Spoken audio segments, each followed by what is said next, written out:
from This instead created was. economic incentives Analyzing, for continued strategizing, looking persecution for that sustained ways to terror navigate a campaigns situation across that multiple seemed generations. to offer no The navigation. psychological There is impact a of which persecution woman Amara said extended older. Her far name beyond is immediate victims Neka. to She's been create watching, cultures learning. of fear that Talking to the influenced women who speak European her and American language, she societies seems to for understand. centuries. Things take me to Children her, grew they up found none understanding in. that challenging Her usual established spot authority near the water could barrel. result in torture and Location she had execution, claimed early disguised as legitimate defended legal through procedure. force of The personality. international coordination The older of torture woman looked at them techniques with they. demonstrates sharing of persecution 2204, methods across national 2247, boundaries that evaluating created expression that standardized seemed to approaches be. to population Her control permanent through state, terror. you want to know. These techniques How were to so survive, effective she said to a that few authoritarian regimes was not a continued to question, study yes, I cannot and teach. adapt them well into You the how to 20th survive what they century. do, that. The legal You must find precedents within yourself, but I established can't. during which persecution Teach you how to manage it, created how to frameworks for torture reduce the that damage, how to influenced create criminal small justice systems protections for centuries, within this while unprotectable providing intellectual situation. justification Teach me. Neka for looked at extreme violence Amara, you against too, the men have designated left you. enemies of alone so established far, I think, authority. because of the Understanding carry, these but that torture will not techniques last. provides crucial Eventually, insight one of them will into decide. how educated Your condition authorities does not matter. can use You cruelty need to maintain be power prepared. I while am convincing listening. themselves and their 22, societies 47, that extreme 23, violence 26, serves legitimate Neka taught them purposes, over the following. requiring continued Ours was the application accumulated against wisdom of designated threats to survival social wisdom order. gathered from The witch hunting conversations period with other women, serves from as a permanent observations warning about of the the ship's dangers of routines, unchecked authority from the hard-won knowledge of combined with people intellectual who had no sophistication. power except the power to It demonstrates that the endure. She capacity taught for them about cruelty the exists within all sailors, human which ones were societies, most dangerous, including those claiming which ones the were highest merely moral, following the religious, customs and of the ship, intellectual which ones authority. could be If this through exploration of witch compliance and persecution which torture ones has revealed enjoyed the resistance nature of enough to historical make terror campaigns compliance worthless, designed to which ones maintain came social control through once and were fear, satisfied, make and which sure ones to subscribe for more returned again content and again to the that same. uncovers the brutal 23, realities 26, behind 24, sanitized 01 historical woman. narratives. She taught them about timing. Comment below letting me know Sailors which of typically these came 8 during the torture early methods you found evening after most dinner, but disturbing, before then. and what other Serious historical drinking terror began campaigns by late night. you would like explored. Most of them were too drunk Because to be understanding how interested persecution if a woman operates could avoid remains essential selection for during the early hours recognizing by and preventing appearing similar sick by patterns positioning in herself contemporary societies. near women who were more likely to be These historical examples chosen by any available demonstrate strategy. that constant vigilance might escape a remains particular necessary night. to prevent the Entirely, she resurrection taught of them about persecution machinery aftermath, disguised how to clean as themselves legitimate with the salt, social protection. water that was Because the available, how to intellectual treat tools for creating injuries using terror methods are passed down. always available to 24, authorities willing to 01, abandon 24, human 44, dignity through in pursuit generations of women absolute helping control. women how to maintain the physical health that might determine whether they survive the voyage, and she taught them about the mind, what they do to your body cannot be prevented, Naka said, but what happens in your mind that you can control, you can go somewhere else. You can separate yourself from what is happening. You can preserve a part of yourself that they cannot touch. How different women find different ways. Some pray, some remember their homes, their families, the lives they had before. Some count heartbeats, breaths, the number of stars visible through the 24, 44, 25, 25 rigging. The method does not matter. What matters is finding something that takes you away from the moment, that creates distance between you and what is being done, and this works. It helps. It does not eliminate the experience, but it makes the experience survivable. The women who cannot find this distance, they are the ones who break, who stop eating, who throw themselves into the sea when the opportunity arises. The women who survive are the women who learn to go somewhere else. Amara absorbed this. It was not comfort. Comfort was not available on this ship, but it was strategy, it was preparation. 25, 25, 26, 07, it was the beginning of understanding how to navigate what could not be escaped. Thank you, she said. Do not thank me when we reach land. Thank me when you survive. Neka's voice softened slightly. We are all we have on this ship. The men below deck cannot help us. They are fighting their own battles against chains and darkness. The sailors who take us at night see us as property, as entertainment, as things to be used, but we can help each other. We can share what we learn. We can make survival more possible. You have done this before. It was a few who spoke. You know too much for this to be your first. 26:07, 26:49 time. Neka was quiet for a long moment. When she answered, her voice carried the weight of experience that Amara had only begun to imagine. I survived a raid 15 years ago. I was taken, held for 3 months, then rescued when my family paid for my return. What happened during those 3 months taught me things that I never wanted to learn. I hoped I would Never need that knowledge again, she paused. I was wrong and now I am sharing what I know because knowledge is the only weapon we have. The days developed a routine that Amara came to understand intimately. Morning began with the distribution of food, a paste made from 26, 50, 27, 25 ground beans and palm oil served wooden bowls that the women were expected to share. The food was barely adequate, designed to keep them alive rather than healthy, but eating it was essential. The women who stopped eating were the women who died. After the morning meal, the women were permitted a period of movement, walking the deck, stretching muscles cramped from sleeping in chains. This exercise period was supervised by sailors who watched with expressions that reminded everyone of their vulnerability, but the movement itself was genuine. Captain Morrison had learned that cargo which could move sold 27, 25, 28, 06 for higher prices than cargo which had stiffened in chains. Midday brought another meal similar to the first, and in the long afternoon hours when the tropical sun beat down and the women sought whatever shade they could find. During these hours the sailors were occupied with the work of sailing. There was less attention on the women, less immediate danger of selection, but as the sun began to set, the atmosphere changed. The sailors finished their daily duties. The evening meal was served to the crew, not to the captives, who had already received their rations. Rum was distributed. Conversations grew. 2806, 2846, louder, laughter harsher, and the eyes that watched the women became more focused, more anticipatory. The night watch began and the selections began with it. Amara observed the patterns over the first week, learning what Neka had taught her to see. The most dangerous time was the first 2 hours after sunset. This was when the sailors were sober enough to act, but intoxicated enough to have lost whatever restraints they possessed.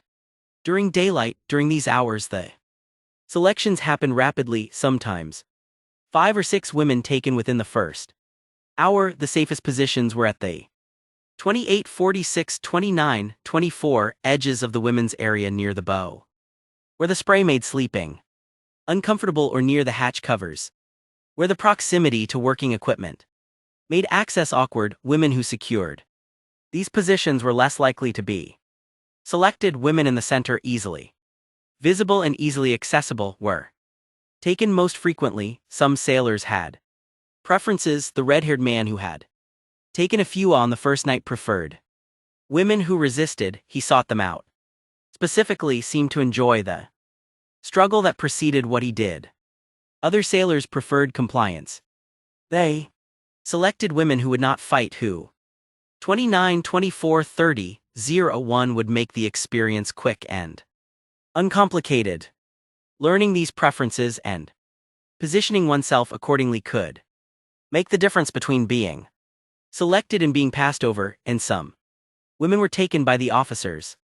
Captain Morrison himself maintained a woman in his cabin, one of the younger women from the group selected on the first day. She slept in his quarters, ate his food, was exempt from the attentions of the common sailors. In exchange, she belonged to him exclusively, was available whenever he wished, existed as his personal property. 30-01-30-42 for the duration of the voyage. First mate had a similar arrangement. So did the ship's doctor and the second mate and the quartermaster. The officers had claimed the most desirable women, establishing a hierarchy of exploitation that mirrored the hierarchy of the ship itself. The remaining women, the 30 who slept on deck, who were available to the common sailors, learned to navigate this system as best they could. They learned when to be visible and when to hide. They learned when to comply quickly, hopes of ending the experience sooner, and when compliance would only encourage extended attention. They learned how to 30, 42, 31, 21 support each other through the nights, how to care for the injured and traumatized, how to maintain some thread of human connection in conditions designed to destroy humanity. Amar learned all of this. She watched, she listened, she prepared herself for the night when her exemption, whatever its source, would end. That night came in the second week. The sailor who selected Her was not one she had identified as particularly dangerous. He was middle-aged, quiet, had a reputation among the crew as reliable rather than vicious. When he walked toward her in the gathering darkness, she felt fear. 31-21-32-04 There was no avoiding fear, but not the paralyzing terror that some of the more brutal sailors inspired. You, he said.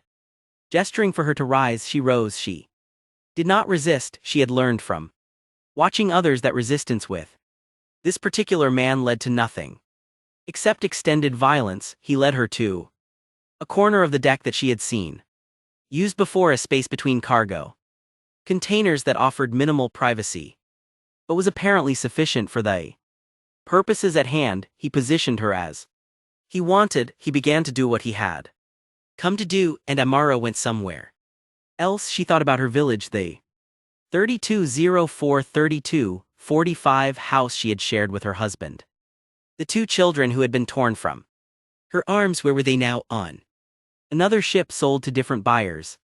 Already dead. She did not know. She might never know, but she could remember them. She could hold their faces in her mind while her body experienced what this man was doing to it. She thought about the cloth she used to weave, the patterns that had been passed down through her family for generations, the colors she achieved by soaking threads in different dyes for different lengths of time, the satisfaction of completing a piece that others would value, and 32-45-33-24 trade for. She thought about her mother, who had died when Amara was 18, who had taught her everything she knew about weaving, about cooking, about being a woman in a world that gave women few choices, who had told her once that the strongest people were not those who never suffered, but those who suffered and continued anyway. She thought about anything except what was happening to her body. It worked not completely. She was still aware, still felt what was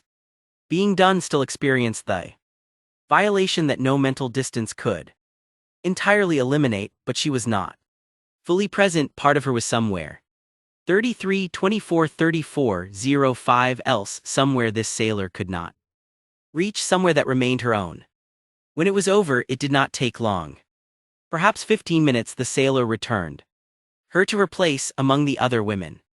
He did not speak to her. He did not look at her as he walked away. She was cargo that he had used, nothing more. She lay in her spot, feeling the ache in her body, feeling the evidence of what had happened, feeling the tears that she had not permitted herself to shed, finally escaping down her face. Chayamaka, her neighbor from the village, the woman whose laughter had once carried through the streets, moved closer. She said, 34-05-34-44 nothing. She simply placed her hand on Amara's arm and held it there, a human connection in conditions that were designed to break all connection. They stayed like that until morning. Let me tell you now about something that the historical records document clearly, but that the textbooks rarely emphasize: the role that African women played in helping each other survive the Middle Passage. The slave ships were designed to isolate captives. The men were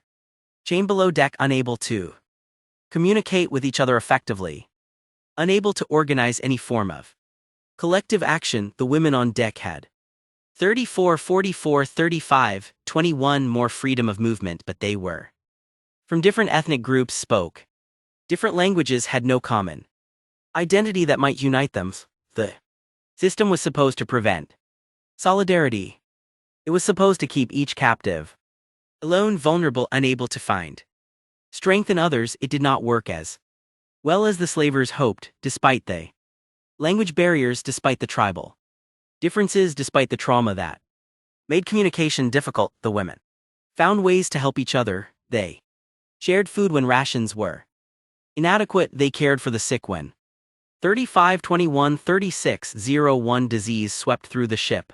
They comforted each other after the nightly violations. They passed information and strategies and survival techniques across whatever barriers separated them.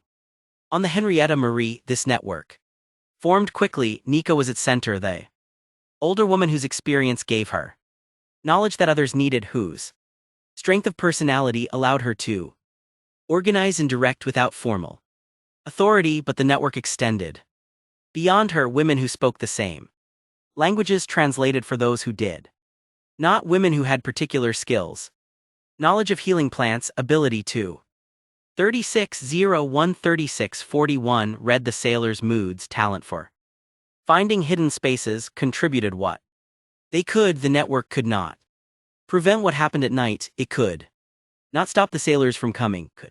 Not protect any individual woman from selection, could not change the fundamental reality of captivity and exploitation, but it could make survival more possible. It could ensure that no woman was entirely alone in her suffering. It could maintain connections that the system was designed to destroy. Amara became part of this network. She contributed what she could, her ability to count and track patterns, her 36 41 37 20 observations about which sailors were most dangerous at which times, her steadiness in crisis that allowed her to help others even when she herself was struggling, and she received what the network provided: support, information, the knowledge that she was not isolated in her suffering. This network is documented in the historical record. Sailors' logs mention women who seemed to communicate despite language barriers. Ship doctors noted that women who were part of social groups had higher survival rates than women who remained isolated. Insurance reports assessing the condition of cargo 37-20-38-01 at journey's end observed that women who arrived in networks fared better than women who arrived alone. The slavers did not understand what they were seeing. They noted it without comprehending it. But the women understood. They had discovered that connection was survival, that helping each other was helping themselves, that the system which tried to make them things could be resisted by insisting on remaining people who cared for each other, who supported each other, who refused to let the isolation become complete. This was the hidden story of the Middle Passage. Not just the horror, though the horror 3802-3843 was real and must be acknowledged, but also the resilience, the creativity, the determination to maintain humanity in conditions designed to destroy it. Amara was part of this story. The network she joined would help keep her alive through the weeks that followed. The fifth week at sea brought a crisis that tested everything the women had learned. Disease had been spreading through the ship since the third week, a flux that began in the men's hold and gradually reached the women on deck. The symptoms were brutal: fever, vomiting, the rapid loss of fluids that could kill within days. The ship's doctor did what he 38 43 39 22 could, but his remedies were inadequate, and his attention was focused primarily on preserving the most valuable cargo. Chiamaka was one of the first women to fall ill. The fever began suddenly. One evening, she was functioning normally. The next morning she could not rise from her spot on the deck. Her skin was hot to the touch, her eyes were glassy. She moaned softly, continuously, a sound that communicated suffering beyond words. Amara stayed with her. She bathed Chiamaka's forehead with cider, tried to get her to drink the small amounts of fresh water they were allotted, held her hand through the 39-22-40-03 worst of the cramping and vomiting. The sailors noticed the illness. Their response was not sympathy. If she going to die, throw her over now, one of them said. No point wasting food and water on cargo that won't sell. She might recover, another countered. Some of them do. She won't. Look at her. She's got the death look already. Amara understood most of this conversation. She had learned enough English over the weeks to follow the sailor's speech. She understood that they were discussing whether to kill Chiamaka now or let her die naturally. She placed herself between Chiamaka and the sailors. She 40-03-40-42 will live, she said in the broken English she had acquired. I will make her live. The sailors looked surprised, both that she had spoken and that she had contradicted them. For a long moment Amara thought they might strike her, might punish her insolence, might throw both of them overboard simply to assert their authority. Instead, one of them laughed. The cargo is talking. Back listened to that, he turned to his companion. All right, let her try. If the sick one isn't better in 3 days, we dump her, no point feeding something that's going to die anyway. They walked away, leaving Amara with a deadline. She 41-22 had no way to meet. 3 days. Chamaka needed to recover enough in 3 days to be worth keeping alive. The network mobilized in Neka new traditional treatments for flux knowledge passed down through generations in her village. She directed Amara in preparing what remedies were possible with the limited materials available. Other women contributed their water rations, understanding that Chiamaka needed fluids desperately. Some women knew prayers or songs that might not heal but might provide comfort. They offered these through the long hours of the night. It was not medicine in any 41-22-42-06 scientific sense. It was care-intensive, focused collective care provided by women who had nothing except each other. The first day Chiamaka seemed to worsen. The fever climbed, the vomiting continued. She became delirious, speaking to people who were not present, crying out for her children and her mother and the home she would never see again. The second day something shifted. The fever broke around noon, suddenly, dramatically, like a storm passing. Chiamaka opened her eyes and looked at Amara with something approaching recognition. Am I dead? She whispered. Not yet, not if I can. 42-06-42-48 Prevent it. I dreamed I was home.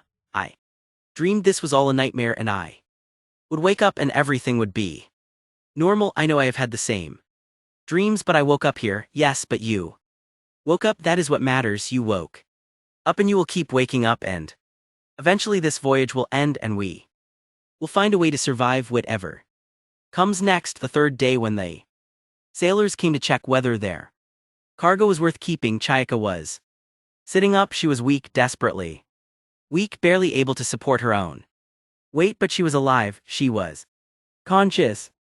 42-48-43-28 She was in the brutal calculus of the slave trade, still worth preserving.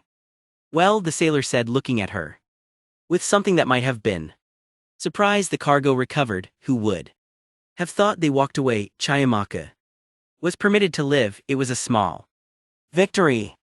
One woman's survival among hundreds who did not survive, who died of disease or despair or the accumulated trauma of the voyage, but it was a victory. Nonetheless, proof that the network could accomplish something, that collective care could make a difference, that the system's power was not absolute. 43-28-44-09 Amara held Chiamaka's hand as she slept that night, protecting her from sailors who might have selected a woman too weak to resist. She had saved one person in the mathematics of the Middle Passage. That was an achievement beyond measure.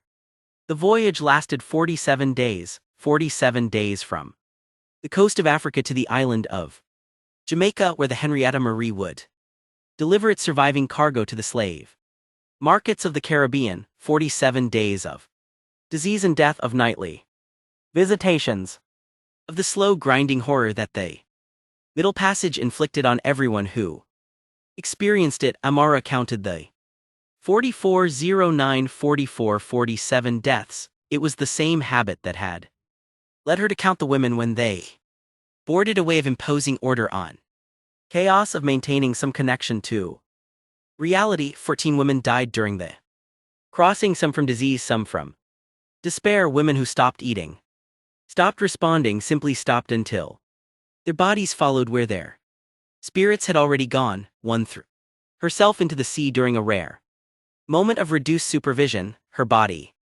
disappeared beneath the waves before anyone could react. From the men's hold below decks, the numbers were worse. Amora could not count those deaths. 44, 47, 45, 27 directly, but she heard the bodies being brought up and thrown overboard. She heard the splashes day after day that marked the end of lives that had been captured to serve British economic interests. The sailors estimated that perhaps 70 men died during the crossing. Perhaps more. The records were not precise, and the bodies were disposed of quickly to prevent disease from spreading when the Henrietta Marie finally sighted land, the green hills of Jamaica rising from the horizon. The survivors numbered roughly 250.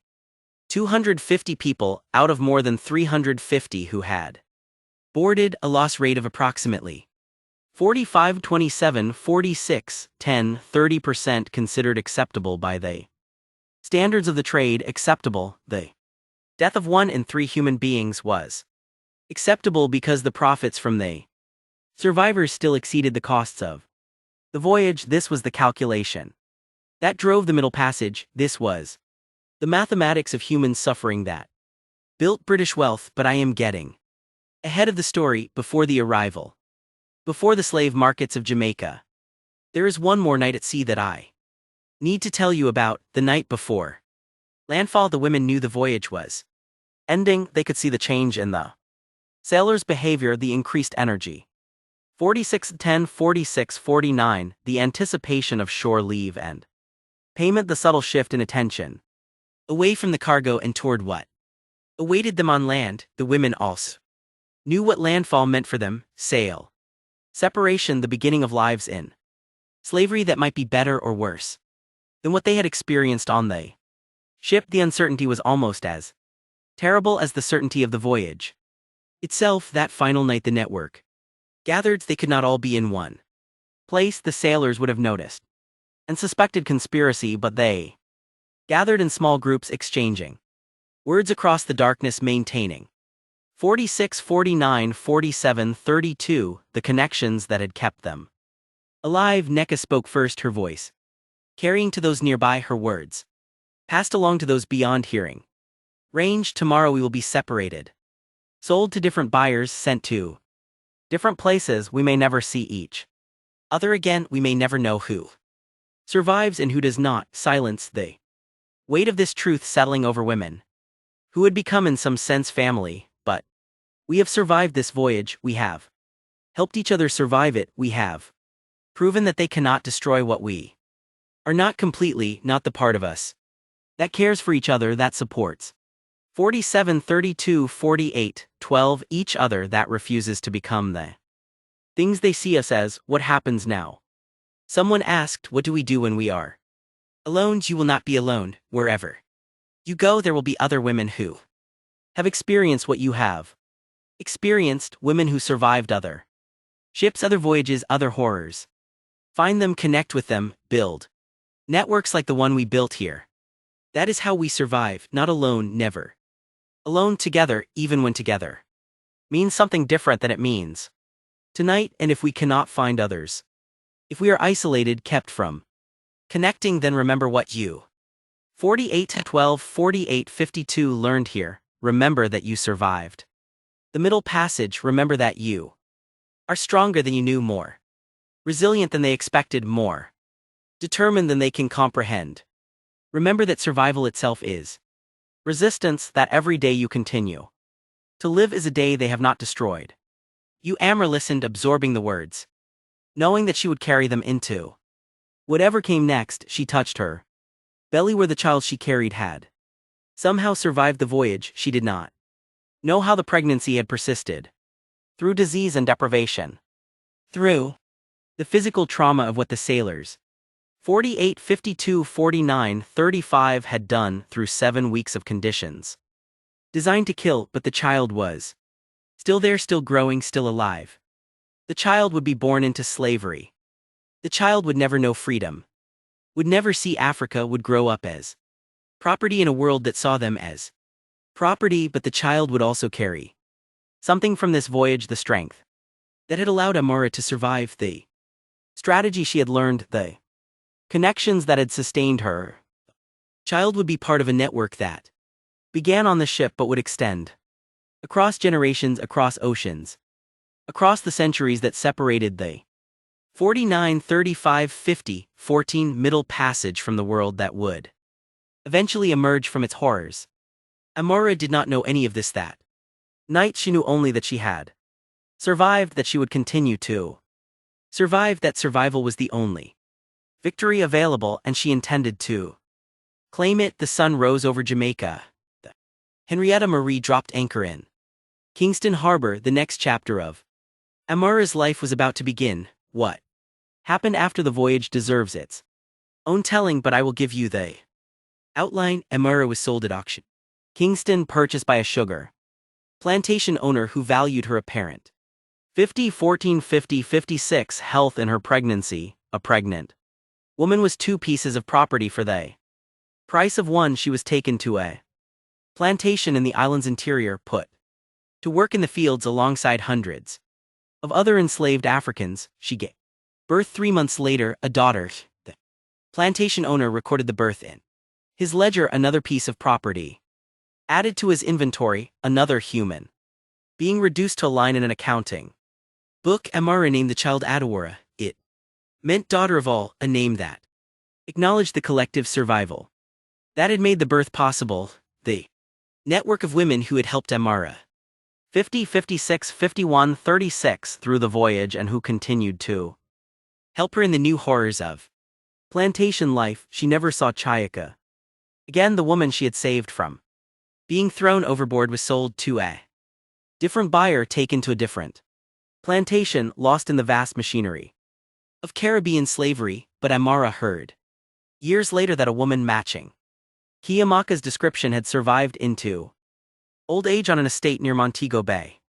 She hoped it was true. Neka was purchased by a household in Kingston, itself domestic slavery rather than fieldwork, a fate considered more fortunate though still brutal in its 52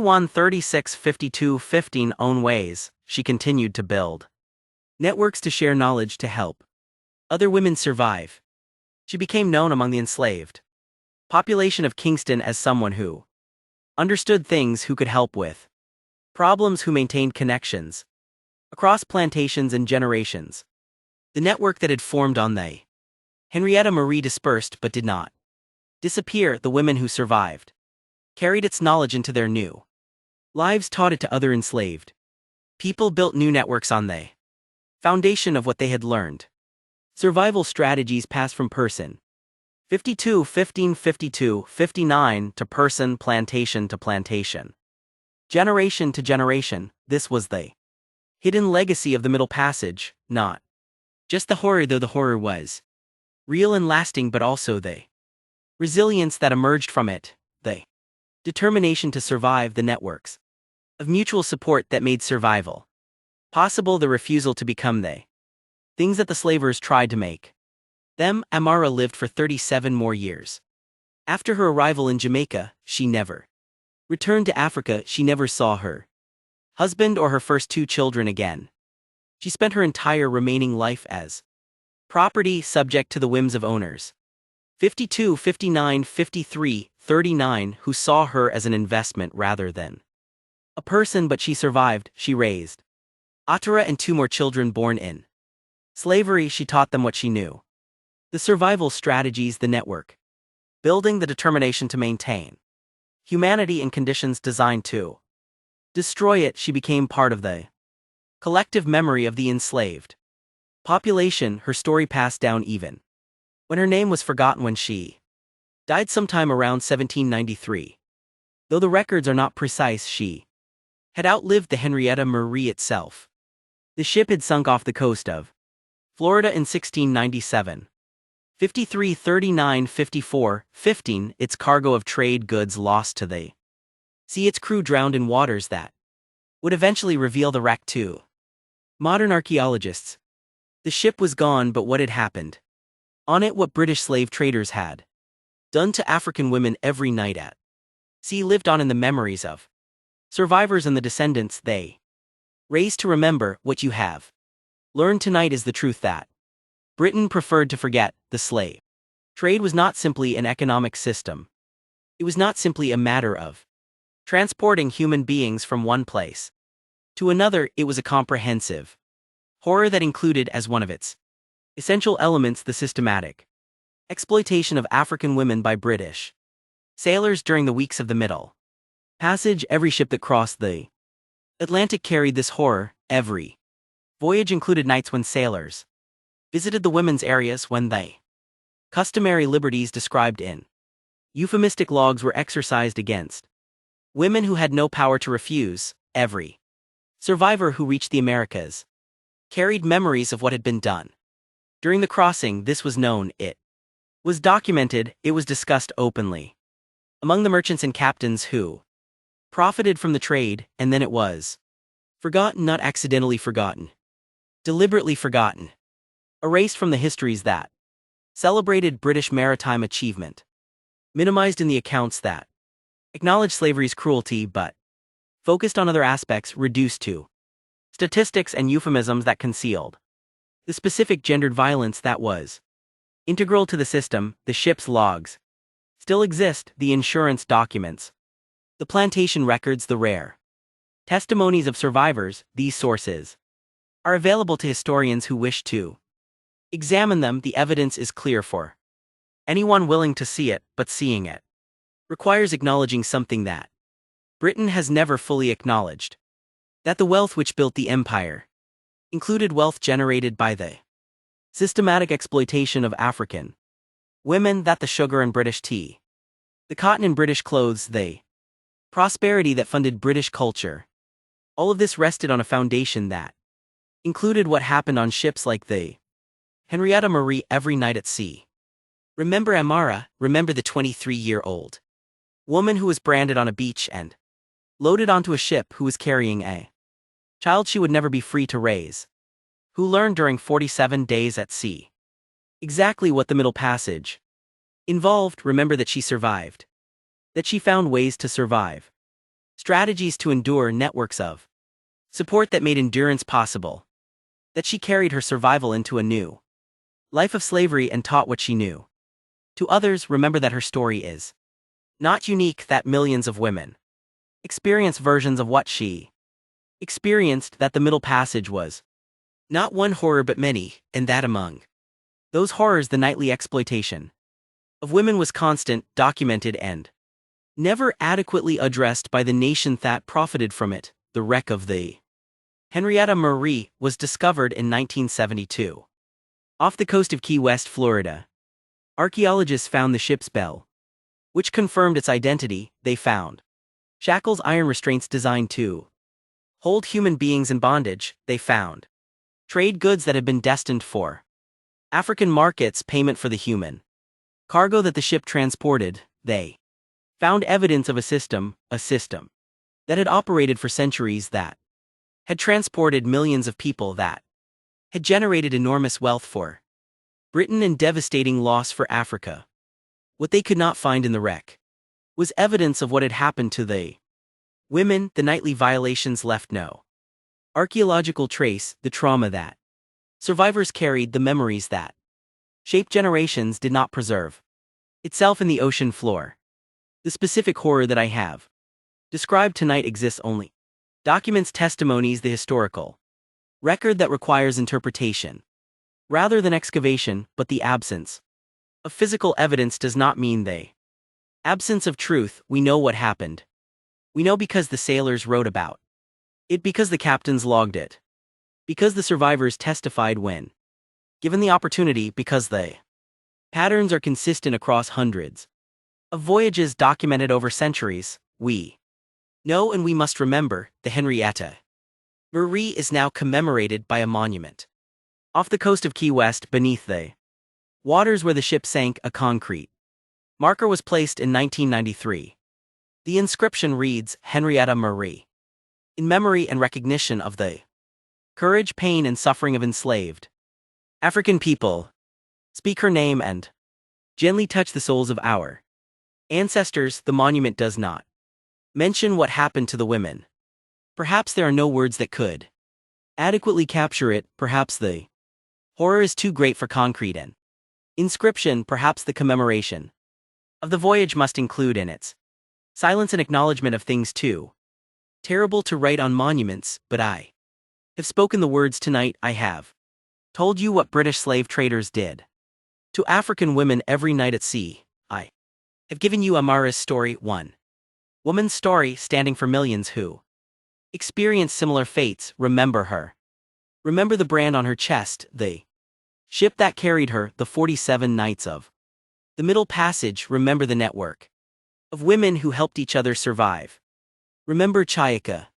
saved from being thrown overboard by collective care. Remember Neka, whose wisdom guided others through the horror. Remember Adora, born into slavery but carrying the strength of her mother's survival. Remember that this history is not distant, that its consequences shape the world we inhabit, that Britain's wealth, America's foundations, the entire structure of Atlantic civilization rests on what happened in the holds and on the decks of ships like the Henrietta Marie. Remember, because remembering is the beginning of understanding, and understanding is the beginning of ensuring that such horrors are never permitted again. Subscribe if you want more hidden histories revealed. Comment below telling me where you are watching from. Share this video with anyone who thinks they understand the slave trade without understanding what happened to the women. Remember the middle passage. Remember the women. Remember Amara. Remember